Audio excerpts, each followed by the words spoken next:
I joined the Faraday Institution, as I said, about 18 months ago, after largely a career in industry in technology, both defence in designing weapon systems, helping the RAF train missiles, ensuring that could be done safely, and then moving on to engineering, designing unmanned air vehicles, avionics systems of small aircraft that could fly around, and leaving that industry just about the time it was starting to get very popular. I moved on to that to work on engineering in oil refineries and taught people how to run oil refineries. So when I came to the Faraday Institution, I thought, well, batteries, that sound relatively straightforward. There's only about 5 components in a battery. But I don't need to tell you now, because you've had Claire's presentation. Actually, it's quite involved. The Faraday Institution was set up as part of the Faraday Battery Challenge, which is one of the first wave of government industrial strategy challenge fund projects. That has 3 elements: a research programme, an innovation programme to help small companies with great ideas work with those researchers through collaborative research and development, one of the standard Innovate UK offerings, and to really accelerate the small companies that are in that industry. And then an industrialisation centre, which is a new thing. The Battery Industrialisation Centre has representative elements of all of the things that you'd need to set up a large-scale battery factory. Those 3 things combined, we're hoping will be a compelling offer for someone who wants to set up a battery industry in the UK, and to give us time to develop our own technologies to push forward and make the UK world leading in terms of the battery industry. So as we want to go forward with that, it's important to understand the context that it's all operating in. Overseas, the initially Japanese companies, Sony, licensed technology that had been developed in the Atomic Energy Authority based on initial research at Oxford University, and started building that into their consumer electronics. People say, oh, it was an opportunity wasted, but going back to the 1980s, there wasn't a huge consumer electronics business in the UK to justify spending the many hundreds of millions of pounds that Sony spent on taking that initial technology and getting it to the stage where, frankly, it was still too expensive for mass rollout. As I was preparing for this event, I thought I'd better actually look at what the scope was. So I went onto the Foundation of Science and Technology website, and there's a thankfully a search function. So I searched for batteries, and it turns out through the years the Foundation has done quite a lot of these sorts of events on batteries. But the ones that particularly jumped out at me was a discussion back in 2009, where Brian Collins, who was the Chief Scientific Advisor at the Department of Transport and Department for Business, was talking on energy storage potential and batteries, and Neville Jackson from Ricardo, still at Ricardo in fact, and still looking at vehicle electrification. And they concluded that actually a mixture of technologies would need to be progressed and looked at, because actually building an electric vehicle was likely to be too expensive for the foreseeable future, and really they would have to come down by about a factor of 10 to be competitive. So then I had a look at some stats as to what had actually happened to the price of batteries since 2009, and it turns out they've come down by about 90%, which is a factor of 10. And they're still coming down, and in the next few years we're going to get even cheaper. Why is this an important challenge? Brings us on to 2012, which coincidentally was the time I started government, and at the time a Right Honourable David Willits launched the 6, 9, I can't remember what the final number was, great technologies. One of which was energy storage, which being a government official we twisted into energy technologies and its storage, much to I'm sure his chagrin at the time.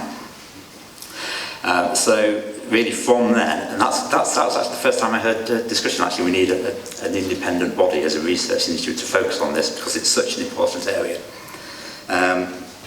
So when I got the opportunity nearly 8 years later to be part of that institution, I thought that's a great opportunity. But the UK has a large automotive industry, not just building vehicles, but building engines. And if the world is going over to electrification and building batteries, we need to be in it.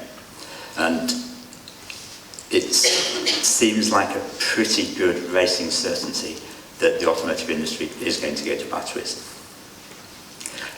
If not for any other reason, the CO2 emissions requirements at the moment can't be met with any other technology.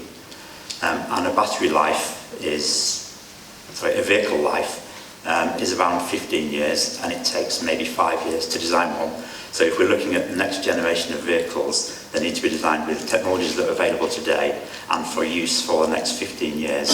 So it means that the next generation of vehicle will be designed battery capable. So if the UK is going to stay in the automotive industry, it's going to need access to batteries. To ensure we have access to batteries, we need to have a battery industry, which means building it from scratch ourselves or attracting overseas manufacturers into the country. And I'd suggest we ought to be progressing both of those routes. It also seems, to a little bit of a surprise, that electric vehicles are going to be really cost effective. For some drivers, an electric vehicle is a cost effective option now. Perhaps some of that's to do with tax incentives, but more and more so, the costs are getting closer and closer together. When we started doing an initial research into this, our prediction was 2025 would be cost comparative of an electric vehicle compared to a combustion engine. I saw a recent presentation from some data that the European Battery Alliance were putting together, and they're predicting 20, and therefore allow some other applications, although we think there will be performance trade-offs, and actually it's still debatable as to whether or not those performance trade-offs will make up for the potentially lower cost. Solid-state batteries, Claire's already talked about, and lithium-sulfur batteries. These research projects are about investigating the main challenges that are stopping these technologies from being commercialised. So this portfolio approach is risk balanced. We're working with 20 of the UK's best research teams across different universities and encouraging them to collaborate to put their combined knowledge together to give the maximum opportunity for industrial success. And we're already seeing some good results from this approach, apart from what we would expect, which is great research papers in leading journals. We've also got patent applications. We've got patent applications on battery recycling. We've got patent applications on instrumentation techniques, and I'm working with one of our universities now on a patent application for a new material for an electrolyte. All of these things potentially being immediately applicable to some of the companies that we're working with. So as well as the 20 university partners, we've got industrial partners, everything from small companies like Ellerington, where Chris is from, who are a spin out from Southampton, looking at producing the next generation of solid-state batteries, to medium-sized engineering companies like Williams, where Rob is, to big motor manufacturers, Nissan, Toyota, Jaguar Land Rover, and then the chemical supply chain, which is one of the UK's strengths that often gets forgotten about. And with those industry partners, we're looking across this core research programme, and in looking at their questions and the problems that they've got to solve, we're shaping some really short-term focused projects that are looking to answer genuine problems or issues that people in industry have. So if someone came along and said there's something that we don't understand about this battery system and the way it degrades, can we look into it in more detail? Then we'll work with Claire's project to take her declaration work, find the right bit of that, focus some additional resources on answering those specific questions and publishing that for the greater good.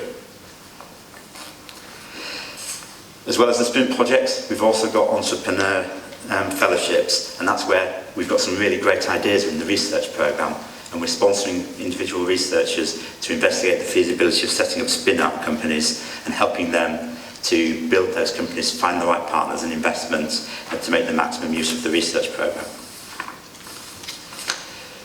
But the research and technical progress isn't enough to start an industry. We're also investing in skills and an education programme to deliver a pipeline from schools right the way through to universities to get ready for when we're building this industry, to have the people that we need to make it as successful as it can be. And we're looking at how the technologies that we're really building into the current industry and how they can be used for other industries. And so we're doing insight reports on things like what's the size of the market for battery systems in emerging markets that can build microgrids and use that as a springboard for some of the smaller companies to build systems that in future can be used maybe elsewhere and in other industries. So all of these things are long-term programs. The Faraday program is a long-term program.